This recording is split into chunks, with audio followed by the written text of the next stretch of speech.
নমস্কার বন্ধুরা, ধর্মবচন বাংলা চ্যানেল এ আপনাদের সকলকে স্বাগত জানাই। আজকের এই ভিডিওটি অবশ্যই মন দিয়ে শেষ পর্যন্ত দেখুন। তাহলে চলুন শুরু করা যাক। কি হল যখন অযোধ্যায় শ্রী রামচন্দ্রের প্রাণ প্রতিষ্ঠার পরে তাঁর চরণ পাদুকা নিয়ে প্রকট হলেন সাক্ষাৎ ভরত। আজকের এই ভিডিওটি দেখলে সম্পূর্ণ জানতে পারবেন এই বিষয়টি সম্পর্কে। বন্ধুরা, যখন শ্রীরাম বনবাসের জন্য প্রস্থান করলেন, তখন ভারত দাদা শ্রীরামের চরণ পাদুকা সিংহাসনে রেখে রাজত্ব সামলান। আর যখন শ্রীরাম 4 বছরের বনবাস সম্পূর্ণ করে পুনরায় অযোধ্যায় ফিরলেন, তখন ভরত দাদার পায়ে পরিয়ে দিলেন সেই চরণ পাদুকা যা পায়ে ধারণ করে শ্রীরাম অযোধ্যায় রাজত্ব করেছিলেন। আর এই কলিযুগে যখন শ্রীরামচন্দ্র বন্ধুরা যখন শ্রীরাম বনবাসের জন্য প্রস্থান করলেন, তখন ভারত দাদা শ্রীরামের চরণ পাদুকা সিংহাসনে রেখে রাজত্ব সামলান। আর এই কলিযুগে যখন শ্রীরামচন্দ্র পুনরায় অযোধ্যায় ফিরলেন, রাম রাজত্ব শুরু হল, তখন তাঁর ভাই ভরত কিভাবে না এসে থাকতে পারেন?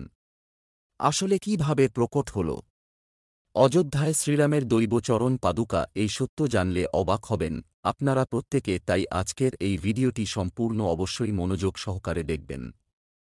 আর আপনারা যারা এই চ্যানেলে নতুন তারা অবশ্যই চ্যানেলটি সাবস্ক্রাইব করুন এবং বাটনে প্রেস করুন এরকম আরও অনেক নতুন নোটিফিকেশন পেতে, এবং ভিডিওটি দেখে উপকৃত হবে সেটি লাইক করবেন এবং সবাইকে শেয়ার করবেন যাতে তারা ভিডিওটি দেখে উপকৃত হয়, এবং কমেন্টে জয় শ্রীরাম জয় হনুমান লিখতে ভুলবেন না।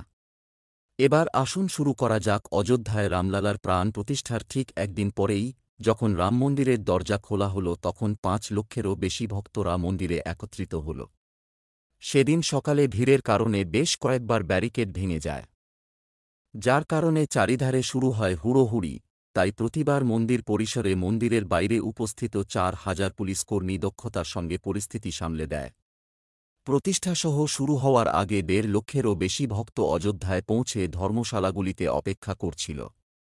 আবার অনেকে খোলা আকাশের নিচে রাত কাটায়। তাদের সকলের লক্ষ্য ছিল একটাই, রামলালার প্রাণ প্রতিষ্ঠার পরের দিন সকালে মন্দিরে উপস্থিত থাকা সত্ত্বেও সেজন্যই সাধারণ মানুষের জন্য রাম মন্দিরের দরজা খুলে দেওয়ার পর অসংখ্য মানুষের ভিড়। এমন একজন ছিলেন যিনি নিজের মাথায় দৈব চরণ পাদুকা নিয়ে মন্দিরের দিকে এগোচ্ছিলেন। তিনি ভিড়ের মধ্যে থেকে মন্দিরে প্রবেশ করার চেষ্টা করছিলেন। অনেক ভক্ত কৌতূহলী হয় তাঁকে দেখেন তখন তাঁদের। তিনি বলেন, এই দৈব চরণ পাদুকা আমি শ্রীরামকে উপহার দিতে চাই, কারণ এটা তারই চরণ পাদুকা। রমেশ নামে এক ব্যক্তি জানায়, ওই ব্যক্তি যে নিজের মাথায় চরণ পাদুকা নিয়েছিলেন, তিনি আমাদের সঙ্গে ভিড়ের মধ্যে কয়েক ঘণ্টা দাঁড়িয়েছিলেন। প্রবাসী রামচন্দ্রকে দর্শন করবেন বলে ওই দিন প্রায় 5 লক্ষেরও বেশি শ্রদ্ধালু মন্দির দর্শন করতে পৌঁছায়। আর এই 5 লাখ ভক্তের ভিড়ে ওই ব্যক্তি 4 থেকে 5 ঘণ্টা চরণ পাদুকা মাথায় নিয়ে দাঁড়িয়েছিলেন। আর শুধু একটাই কথা বলছিলেন যে তিনি দৈব চরণ পাদুকা শ্রী রামচন্দ্রের জন্য এনেছেন, আর শ্রীরামকে চরণ পাদুকা দিয়েই নিজের কর্তব্য পালন করবেন। যখন 4 থেকে 5 ঘণ্টা অপেক্ষা করার পর তিনি রামলালাকে দর্শন করার সৌভাগ্য লাভ করলেন। ওই সময় তিনি আমার সঙ্গে ছিলেন। তিনি চরণ পাদুকা নিজের মাথা থেকে নামিয়ে গর্ভগৃহের সামনে রেখে দিলেন। যখন আমি তার নাম জিজ্ঞাসা করলাম তখন তিনি বললেন, আমি এখান থেকে 14 কিলোমিটার দূরে ভারতকুণ্ড থেকে আসছি। এই কথা বলার পরই তিনি ভিড়ের মধ্যে মিলিয়ে গেলেন। এই চমৎকার নিজের চোখের সামনে দেখে রমেশ অবাক হয়ে যায়। ওই ব্যক্তি রামলালার দর্শন করলেন আর তৎক্ষণাৎ ভক্তদের জন্য রওনা হলেন। এরপর এই ভিডিওতে আমি বলব ওই 2 ব্যক্তি আসলে কে ছিল, আর ভরত কবে কিভাবে রমেশ সঙ্গে তাঁর পুনরায় দেখা হয়। কিন্তু তার আগে ভরত কোনো অস্তিত্ব সম্পর্কে আপনাদের জানিয়ে রাখি। পবিত্র নগরী অযোধ্যার একদিকে ভবন মন্দির নির্মাণ হচ্ছে, আর অযোধ্যার অন্যদিকে রাজা রামের ভাই ভরত অবশ্যই নন্দীগ্রামের ভরত কোনো চর্চা হচ্ছে। ত্রেতা যুগে ভগবান শ্রীরামচন্দ্রের আজ অভিষেক হয়েছিল। তখনই ভরতপুর থেকে পবিত্র তীর্থ জল ঢালা হয়েছিল। আর স্থানান্তর করা অবস্থায় ভারত শ্রীরামের জন্য অপেক্ষা করছিলেন। ভারত 14 বছর নিজের বড় ভাই রামের প্রতীক্ষায় তপস্যা করেছিলেন বলা হয়। বড় ভাই বনে থাকবেন, মাটিতে শোবেন এবং খালি পায়ে হাঁটবেন, এই চিন্তা করে ভরত দাদার মতো করে নিজের জীবন কাটানোর জন্য স্থানে গুহা নির্মাণ করেন, যা মাটি থেকে আকাশের নিচে অবস্থিত। আর এখানেই তিনি ১৪ বছর তপস্যা করেন। যখন শ্রীরাম ১৪ বছরের জন্য বনবাসে যাচ্ছিলেন, তখন ভরত নিজের দাদাকে ঘরে ফিরিয়ে আনতে চান। কিন্তু পুরুষোত্তম শ্রীরাম নিজের পিতার কথায় প্রতিশ্রুতিবদ্ধ ছিলেন। তিনি ঘরে ফিরলেন না।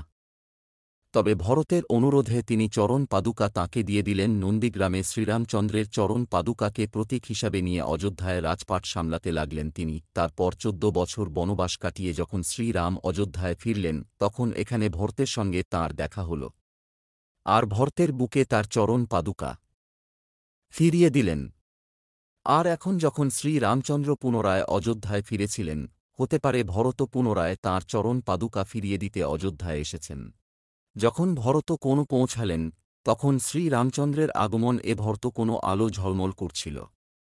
তখন রমেশ ওই রহস্যময় ব্যক্তিকে ভর করে স্নান করতে দেখেন। তখন রমেশ ওই ব্যক্তিকে জিজ্ঞাসা করলেন, আপনি অযোধ্যা রহস্যময়ভাবে কোথায় হারিয়ে গিয়েছিলেন? আর আপনি এখানে কি করছেন? তখন ওই ব্যক্তি জানায় যে আমার পূর্বপুরুষেরা বরাবরই ভারতকণের পাশে নিবাস করে, আর ভাইকে তারা নিজস্ব দেবতা হিসাবে মনে করেন।